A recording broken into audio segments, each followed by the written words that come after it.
Apple's entire ecosystem is built on one principle: make it beautiful, proprietary, and incredibly hard to fix. But next year, the company is about to break one of its oldest rules. Refreshed Apple Pencils are coming in 2027 with something unprecedented, genuinely improved repairability. Here's what's changing. Apple is designing new Apple Pencil models where individual components, the tip, the battery, the charging connector, can actually be replaced separately without buying an entirely new stylus.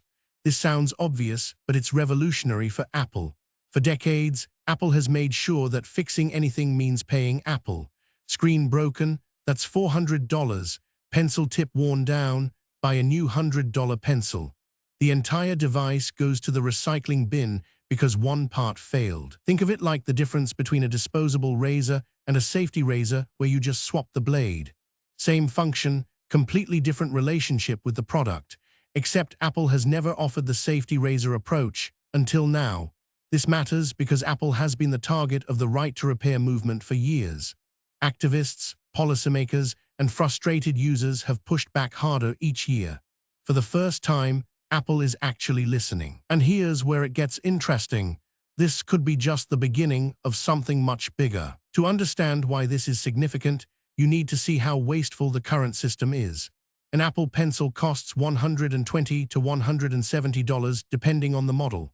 The tip, a tiny piece of plastic and rubber, wears down with heavy use. Artists, designers, and students go through tips regularly, but here's the trap. Apple doesn't sell replacement tips as a standalone product. Your only real option is to buy an entirely new pencil. The battery inside works fine. The processor works fine. All the circuitry works fine. One tiny part fails, and the whole device becomes e-waste. Now scale this across millions of pencils sold worldwide. Tens of millions of these styluses have been purchased over a decade. If even half of all failures are just worn tips or bad charging ports, that's millions of fully functional devices tossed into landfills. The financial impact hits hard too. A student spends $200 on an iPad and Apple Pencil. After a year, the pencil breaks. Parents buy another, that's another $120.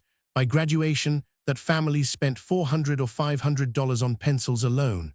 The environmental angle is becoming a regulatory issue. The European Union is pushing hard on right-to-repair requirements. The United States is following. In a few years, repairability might not be optional, it might be the law. This is why Apple's change signals everything changing. So what exactly is Apple engineering differently? We don't have complete specifications yet, but here's what we know. The new Apple Pencil models will have improved modularity.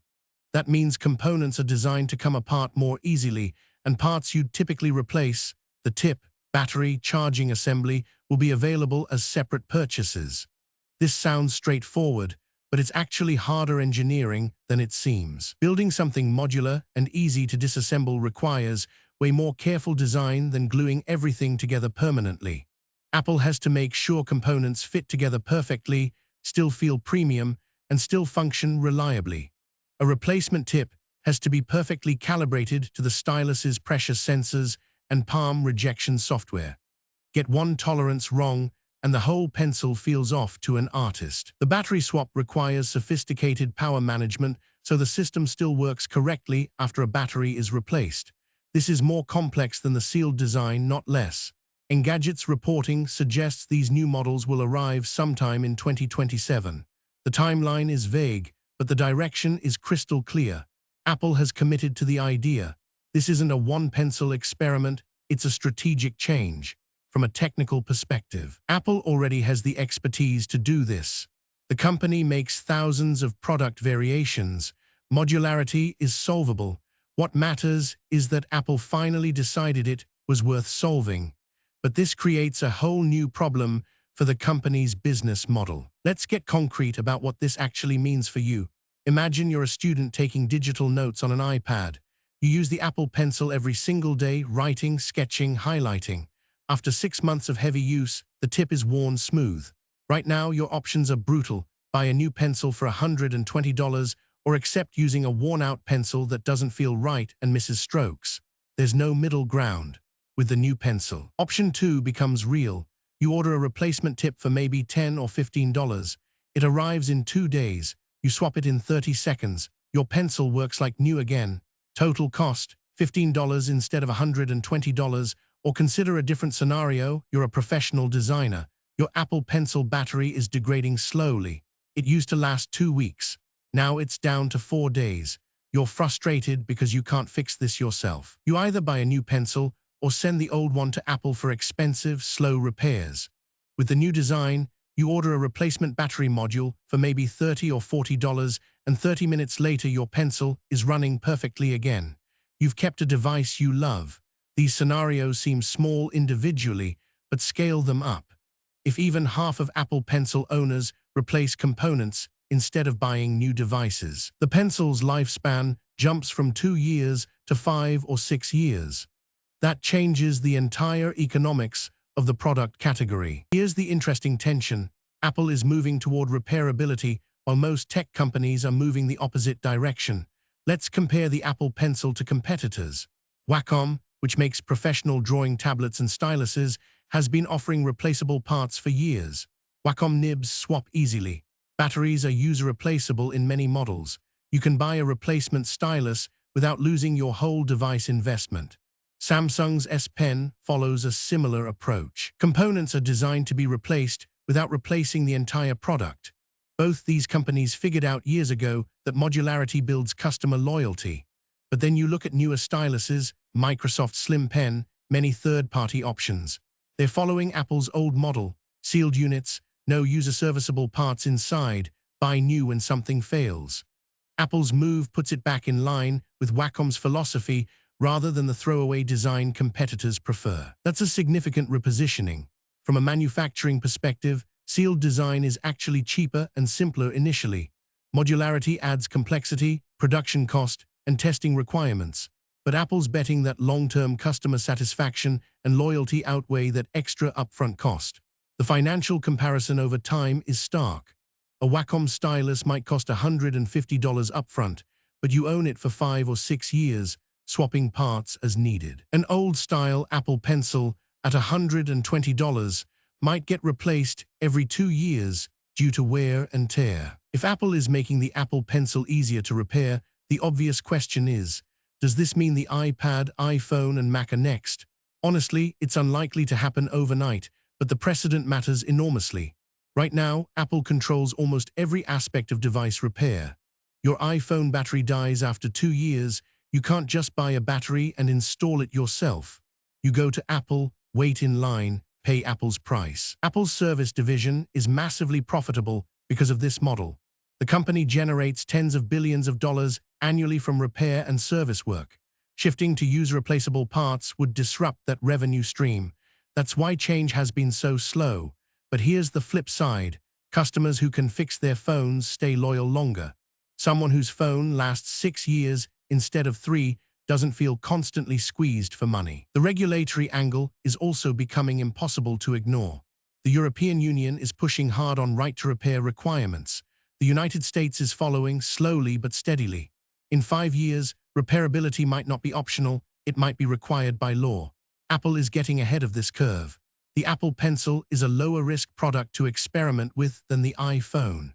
If modular design works here, the company learns before scaling it to more expensive devices. There's also a brand perception angle Apple cares about deeply.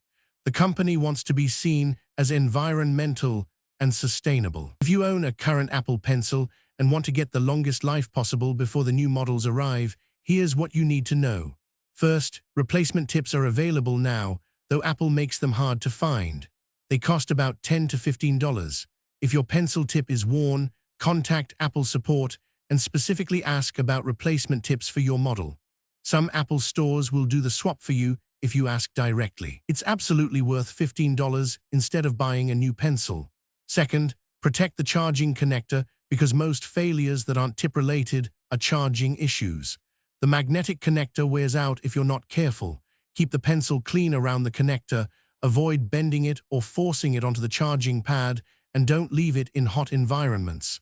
A little care extends the life significantly. Third, understand that battery life is what ultimately limits your pencil's lifespan. Modern Apple Pencils hold a charge for 8 to 12 hours of active use. the battery slowly degrades over 1 to 2 years. At that point, you're essentially forced to buy new because Apple doesn't offer battery replacement on current models. This is where the new pencils change everything. When replacement batteries become available separately, that extends the pencil's life dramatically, potentially 5 or 6 years instead of 2. For now, if your Apple Pencil is aging, check whether you need a tip replacement first. That's the cheapest fix and a legitimate option right now that most people don't know about. Apple's decision to make the Apple Pencil easier to repair isn't really about pencils. It's a signal that the company is genuinely hearing the right to repair movement. For years, the criticism was that Apple treats devices as sealed black boxes, stunning to look at but disposable. Now at least one product is becoming properly maintainable. Here's what matters. This could become the template for future Apple products. If modular design works for the stylus, why not for AirPods Pro? Why not the Apple Watch? The technology isn't the barrier, the will to do it is. And Apple just proved it has the will. For creative professionals and students, this is genuinely good news. Your investment in an Apple Pencil is about to mean something. Buy once, upgrade components, keep the device for years. That's a better economic story than it used to be. For Apple, this move positions them ahead of regulatory pressure. Right to repair laws are coming whether the company wants them or not. Better to lead the change than be forced into it. The new Apple Pencils arrive sometime in 2027. If you're in the market for a stylus soon, it might be worth waiting a few months to see what Apple ships. And if you've got a current pencil that's aging, now you know that tip replacement is often just $15. It'll buy you some time. The bigger takeaway, the era of genuinely disposable consumer electronics might finally be ending. And it's starting with a stylus. Follow for daily AI news.